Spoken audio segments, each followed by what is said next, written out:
What is going on, guys? Welcome back to the channel, and tonight we are going to be reviewing the new Frankenstein film, written and directed by Guillermo del Toro, of course, based on the novel by Mary Shelley, and our two leading stars here are Oscar Isaac and Jacob Elordi. A brilliant but egotistical scientist brings a creature to life in a monstrous experiment that ultimately leads to the undoing of both the creator and his tragic creation. So going into this movie, my expectations were about what you would expect my expectations to be. This being a Guillermo del Toro film, I obviously expected, gorgeous visuals and incredible practical effects. I didn't watch any trailers for this film, so I didn't really get a sense of what the tone of this movie was going to be, but I did hear some snippets of reviews, and from what I was hearing, it sounded like people were really enjoying this adaptation. Other than that, I really didn't have any notable expectations for this film, and as far as my biases go, because I always include a section about my biases in my reviews now,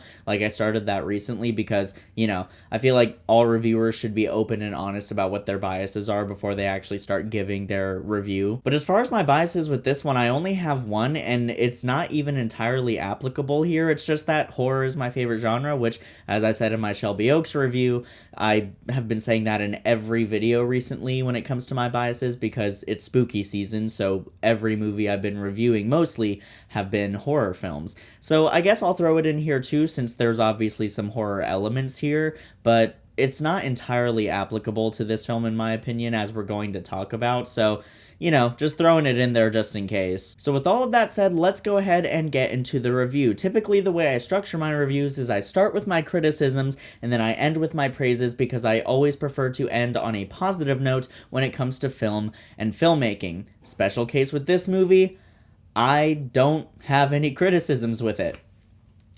I really don't. I saw this film last night in the theater, and I thought long and hard about it. I slept on it, spent all day today thinking about it. There's nothing I didn't like. Like, literally nothing. So, sorry to disappoint you guys, but this is my honest opinion. We're jumping right into my praises, cause holy shit, this fucking movie. This is the best looking film of the year. Hands down, no question, no debate. And that is saying a lot for a year in which we also got Sinners, which was also the best looking film of the year up until this one. Every single shot in this film is just dripping with visual brilliance and atmosphere. And there's also a lot of creative things done with the lighting as well, which further contributes to making this just a stunner for the eyes. There's a sequence in this film during a raging thunderstorm. It's sort of the titular sequence, where Victor Frankenstein, achieves his creation, basically. That entire sequence was visual. I mean, the whole film is breathtaking, but that was a standout sequence. It was mind-blowing to me, just the visuals of it. And what I was saying with the lighting, the creative thing that's done here is that, typically there's standards in regards to how certain events should be color graded in films. Thunderstorms, for example, and lightning storms,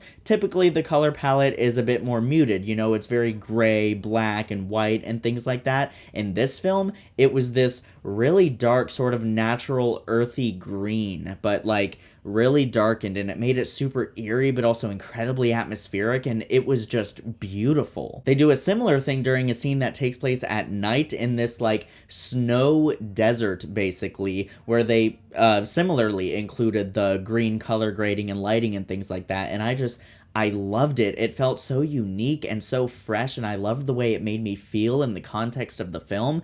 God, it was so good. The cinematography in this movie in general is just fucking perfect, pardon my French, but no, genuinely, the way the camera moves and breathes through every single scene is one of many reasons why this film is consistently riveting from beginning to end. Genuinely cannot praise the visual presentation of this movie enough. So let's talk about it a little more. The production design. Oh my god. There is so much attention to detail with each and every single set and set piece within this film. It makes it to where Each location and each set has its own unique voice and style without ever betraying the overarching tone of the film as a whole. This film truly had one of, if not the best production design team in the industry today. Every builder, every painter, and of course every single designer who blueprinted these designs out, just they are all deserving of the highest praise imaginable. And of course the same has to be said for the costume designers of this film. These costumes are beautiful, visually striking, and quite unique in their presentation. They just so gorgeously walk that line between historical accuracy and gothic fantasy. And of course, again, no surprise here, the same goes for the practical effects team as well. I mean, what can I say about it that hasn't already been said? You know, the practical effects in Del Toro films never cease to blow my mind and just completely amaze me. They are quite disturbing, shocking, gross, but most of all, just incredibly impressive, and they really help bring the tone of this movie to life. This film also easily has one of the best scores of the year as well, right there up with Sinners in my opinion. It is equally as haunting as it is beautiful and whimsical at moments. It just so elegantly complements the intentions of each and every scene in the film. One scene in particular where Victor Frankenstein is, you know, toying around and experimenting on these bodies and everything, and visually, the things that are being presented to you are some of the most deranged, fucked up shit that you have ever seen in your life,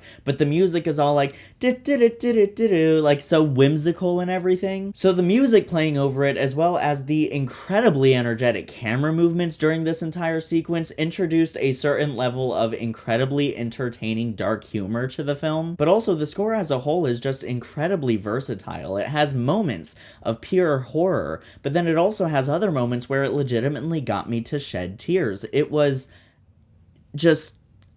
words cannot describe how beautiful it is, genuinely. Both Oscar Isaac and Jacob Elordi are deserving of Oscar nominations, and I would say they both even deserve to win here, with Oscar Isaac's portrayal of Victor Frankenstein being equally as charismatic as it is deplorable when it comes to some of the things that this guy is doing. And of course with Jacob Elordi so perfectly portraying a deeply empathetic depiction of Frankenstein's creation. You know, it really is movies like these that make me wish more than one lead actor could win the Best Lead Actor or Best Actor in a Leading Role award at the Oscars, because goddamn, they are both just so mesmerizing in this film to the point where they are unrecognizable. They just completely fall into these characters so seamlessly and perfectly. I did not see Oscar Isaac. I did not see Jacob Elordi. I saw Victor Frankenstein and his creation. Mia Goth is also great in this film as Victor Frankenstein's sister-in-law, technically speaking, and she really grounds the emotional core of this movie for me in her interactions with Frankenstein's creation. I don't want to say Frankenstein's monster, because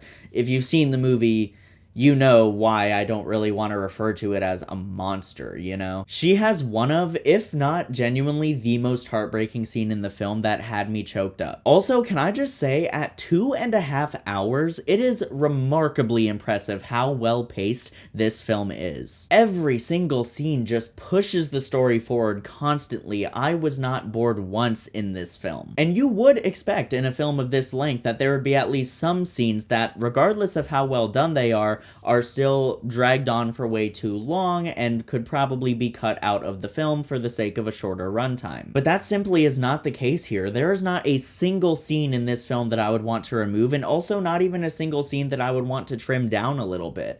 Genuinely, everything is so perfectly placed in this film, the order of information, the order in which you receive it. If anything, I think this film being as long as it is actually greatly benefited the movie and what it was trying to achieve with its narrative and its plot and story and characters and all the arcs there and everything, because it genuinely made it so much more impactful by the end. This film covers an insane amount of time, both in Frankenstein's life and also the life of his creation. These characters are truly, like, fleshed out completely. You truly do know everything about them. You know who these people are, why they are the way they are, how they feel about the way they are, and also how the way they are affects the other people around them. Like, you genuinely get a glimpse into every single facet of these characters' lives and minds, and that just makes it near impossible to not be invested in this movie. And by the end of the film, I felt like I had just experienced an epic, because you know what? This film is an epic.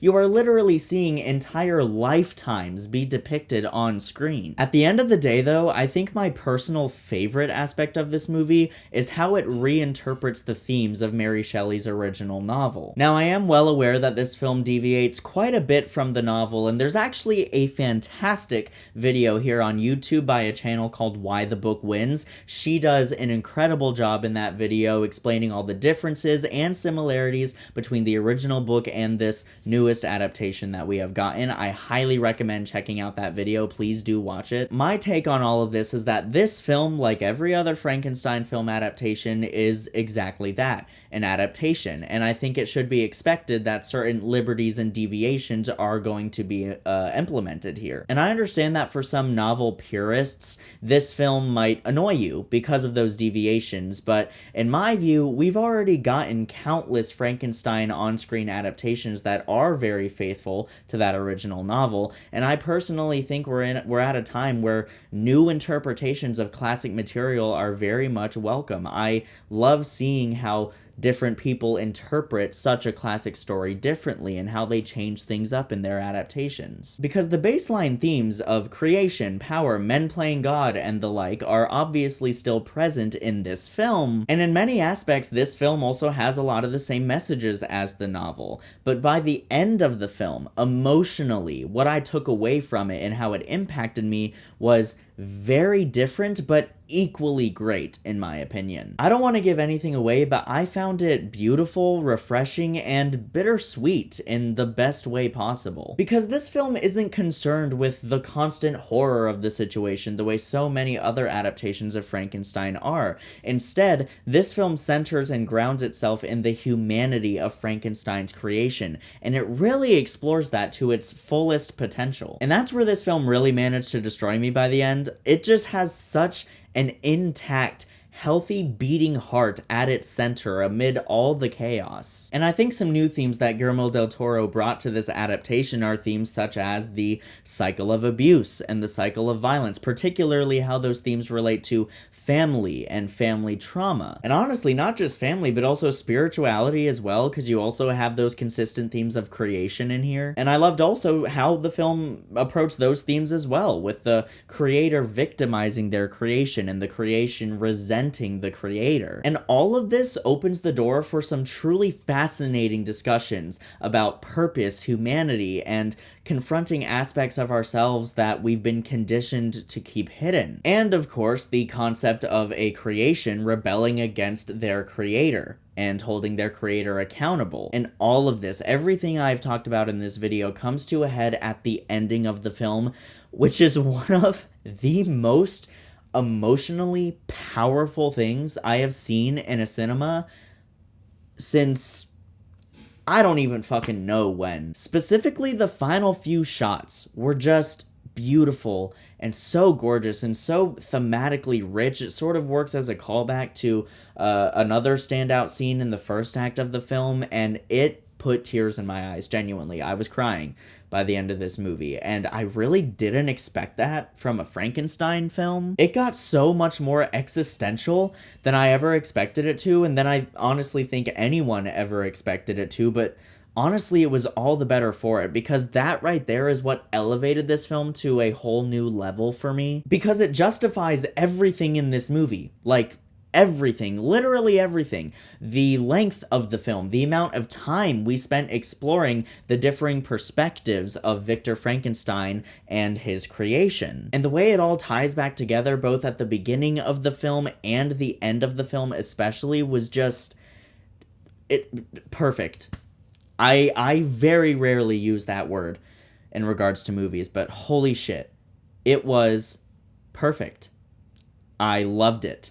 I loved everything about it. So everyone, in conclusion, Guillermo del Toro's Frankenstein is an epic, emotional, thrilling, gorgeously presented tragedy that grounds itself in the humanity of its characters and explores its themes with vital empathy and compassion, which all builds to one of the most emotionally powerful third acts I have ever seen. It is nothing less than a masterpiece and is a more than welcome reinterpretation of Mary Shelley's own masterpiece. When I really sat back and thought about it, I sort of came to the realization that this is my favorite film of the year. And that's saying a lot with the endless, like, great films that we've been getting this year, but genuinely, this is the one. This is the one for me. So far, I mean, we still have some months left to go, but so far, this is my favorite film of the year, and you know what? It's gonna be pretty fucking hard to beat. Thank you so much for watching. Unfortunately, I don't think there's going to be a video next week because I'm going to be out of town, but